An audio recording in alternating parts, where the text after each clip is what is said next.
Hi, I'm Kate Shamarani, natural nurse in a toxic world, co-founder of the British Nursing Alliance and health advisor and nurse on Sons of Liberty Radio USA. You can catch that live on Rumble and many other platforms that you'll find on our Telegram page, British Nursing Alliance, at 1 p.m. on Saturdays.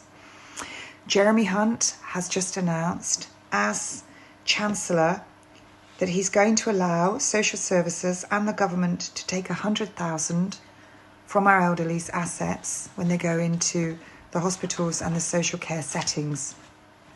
Why is that significant? Well, anyone who's been watching any of my recent interviews, both with Majid Nawaz, Charlie Ward, I've also just done one with Sasha Stone, where I've talked about the protocol NG191, which has been replacing the NG163. This is the end-of-life pathway which they are putting the elderly and disabled on in the hospitals.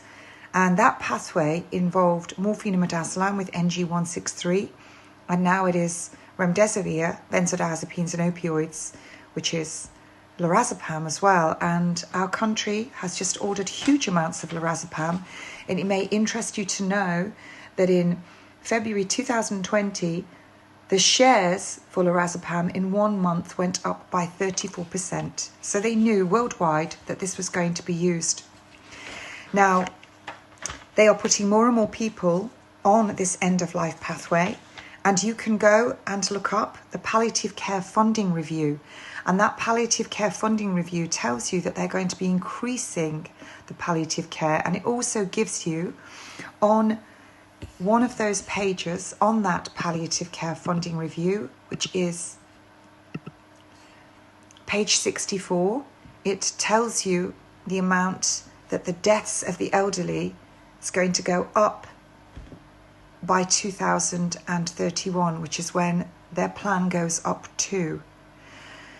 Now, we have the planned tariff incentivized euthanasia point system in this country, and at this moment 1,642.5 patients must be euthanized in England alone every day, and that includes disabled children, in order for hospitals to get their money. And this is also extended in the care homes. If they go below that target, they lose money. If they go above that target, they gain money. How do they euthanize, which is illegal? They hasten death, and they hasten death by using protocol NG191. It's actually a guideline. And NG191 is remdesivir, benzodiazepines and opioids. And who is being put on that?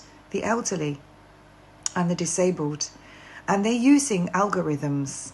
So if you have comorbidities, which it states on page 64 of the palliative care funding, and what it actually states is that the changing demographic with the aging population, with chronic diseases and trajectories and greater comorbidities, provide further incentives to improve and expand palliative care provision. Provide further incentives, that's money. To expand palliative, that's increase the amount of people they're going to kill using NG191. And it also tells you with the expected number of deaths by age between 2011 and 2031 is expected to rise in the 65 plus. It's expected to rise from 370,814 to 448,507 by 2031 minimum. And if they just ordered all that lorazepam, and we know that they gave our elderly 5 times the amount of the midazolam, 5 times the amount they should have had during that first 3 months of lockdown. It's all there. The cull is coming. The big cull. The one they talk about with the war rooms and gearing up because they're going to have COVID and flu, even though they've just injected everybody with the COVID booster, the flu shot, the shingles shot and the pneumonia shot. Yes, some elderly in the care homes have just received all of that, their 5th booster as well. Doctors in private clinics who work in the NHS are seeing all of these injected with all of the things wrong with them. One doctor earning 9,000 a day in the private setting, doing 10-minute consultations with people suffering from the consequences of the COVID shots. So they're making sure they're gearing up to cause a massive pandemic with all of these different things. And our elderly are getting all these shots all at once, and they're all going to get sick, and they're going to be put on this end-of-life pathway. So one last thing, who is going to be doing this? The nurses and the doctors. If we look through history, at any times, going right back to the 1700s, when you had any times where you had austerity, economic downturn, euthanasia has been practiced.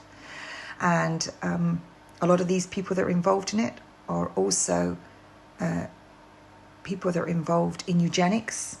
And I just would like to add at this stage that the midazolam came from Healthcare Limited, or called Healthcare Limited, and that went on to Supply Chain Coordination Limited, which Matt Hancock set up, the company, and he bought millions of shares with taxpayers' money, and he was the sole shareholder. And that company supplied 52% of the drugs into the NHS. And it may surprise you to know that Matt Hancock is also the main shareholder in Genomics England Limited. And Genomics England Limited, he stated in 2019 in an interview with the World Economic Forum that he was going to map the genomes for 5 million UK people. How would he get that? Would it be through a swab up the nose? I'm just saying. And you're all watching him and sending stupid videos and voting for him while he's laughing at you on I'm a Celebrity, Get Me Out of Here, whatever it's called. I don't know, I don't have a TV. They're gearing up for a big cull, and they're all involved, and they're using the protocol NG191. And you nurses and doctors out there, if you're hastening a death, that's euthanasia. It's illegal in this country. So it's you that's doing it. And history teaches us that when they start to look for who to blame, it's going to stop at your door, because you're ultimately the one that did it when you should have said no. And you could have said no. You could have also said, I'm not going to do that.